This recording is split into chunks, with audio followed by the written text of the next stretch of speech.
Hello दोस्तों, India के best horror channel पे आपका स्वागत है। यहाँ आपको सच्ची डरावनी कहानियाँ मिलेगी। तो आज मैं आपको अपने दोस्त की कहानी सुनाने जा रहा हूँ। याद रखिए, ये एक बिल्कुल सच्ची डरावनी कहानी है। तो पढ़ते हैं उस कहानी को जो उसने मुझे लिख के भेजी है। हेलो दोस्तों, ये ज़्यादा पुरानी कहानी नहीं है। एक दिन एक लड़का जो कि एक कंपनी में काम किया करता था, उसे किसी भी भूत प्रेत का कोई विश्वास नहीं था। वह भूत प्रेत को बस दिमाग का भ्रम मानता था। एक दिन उसके कंपनी में कुछ काम बढ़ गया था, जिसके कारण उसे घर वापस आने में देर हो गया था। वो ऑफिस से देर रात निकला। वह अपने बाइक से था। कुछ दूर चलने के बाद उसका बाइक खराब हो गया।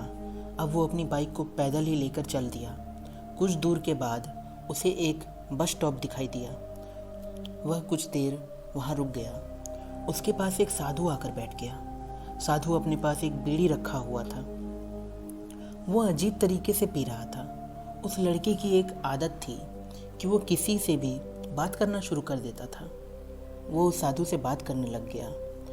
बात ही बात में इस लड़के ने कहा, बाबा, मैं किसी भी भूत प्रेत में यकीन नहीं करता हूँ, बस सब झूठी बातें हैं।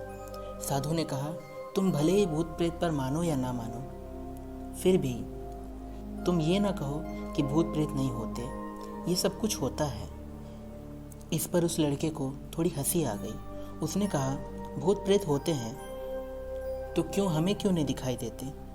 क्या आप मुझे अभी कोई भूत से मिलवा सकते हैं? साधु को लगा कि चलो अब इसको भूत दिखा ही देते हैं। साधु ने लड़के को शमशान घाट की ओर ले गया। फिर क्या था, वो दोनों चल दिए। रास्ते में उस लड़के को थोड़ा डर लगने लग गया। फिर भी वो अपने डर को कम करके आगे बढ़ने लग गया। कुछ देर बाद वो शमशान घाट पहुंच गया। शमशान घाट में अभी कुछ लाशें जल रही थी। साधु ने उसको एक ऐसा स्थान बताया जहां पर बैठने को कहा गया, जहां कुछ समय पहले एक लाश जली थी। साधु ने जमीन पर एक लोहे का कील गाड़ दिया। उसने एक सफ़ेद धागा बांध दिया। इस धागे को अंतिम छोर तक उस लड़के को पकड़ने को कहा। अब उस लड़के को हद से ज़्यादा डर लगने लग गया। उसकी सांसें तेज हो गई। उसके साथ ही उसके हाथ पैर कांपने लग गए। फिर भी उसने धागे को पकड़ लिया। साधु ने कुछ बतासा 4 जगह पर रख दिया था। सारे बतासे उस धागे के पास ही एक लाइन में रखे हुए थे। उसके बाद साधु ने उस लड़के को सावधान कर दिया, अभी कुछ आत्मा इनको खाने आएंगी।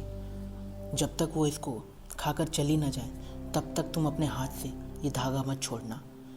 यदि तुमने इस धागे को छोड़ दिया तो बहुत बड़ा नुकसान हो सकता है। फिर साधु ने मंत्र पढ़ना शुरू कर दिया। कुछ मंत्र पढ़ने के बाद साधु ने उस लड़के को आंख बंद करने के लिए कहा। फिर कुछ देर बाद आंख खोलने के लिए कहा। जब उस लड़के ने आंखें खोला तो वो जो देख रहा था उसके ऊपर उसे विश्वास नहीं हो रहा था। वास्तव में वहाँ 4 आत्माएं आ चुकी थी जो कि बतासे खा रही थी। लेकिन जब उसने ये देखा कि उसके पड़ोस में रहने वाली व्यक्ति की आत्मा भी वही है जो कि कुछ दिन पहले ही मर गई थी, तो उसके हाथ से धागा छूट गया। अब वहाँ पर साधु भी नहीं था। वह लड़का तेजी से शमशान घाट से भागने लग गया। तेजी से शमशान घाट से घर की ओर भाग रहा था। जब वह अपने घर की ओर पहुँचा, घर के पास पहुँच गया, उसे पीछे से उसका नाम सुनाई दिया। उसे कोई बुला रहा था। उसको पीछे से कई तरह की आवाज़ें आने लग गई। उस लड़के ने पीछे मुड़कर नहीं देखा। अपने घर पर जाने के बाद उसने यह सब कुछ अपने माता पिता को बता दिया। फिर वह अपने कमरे में सो गया।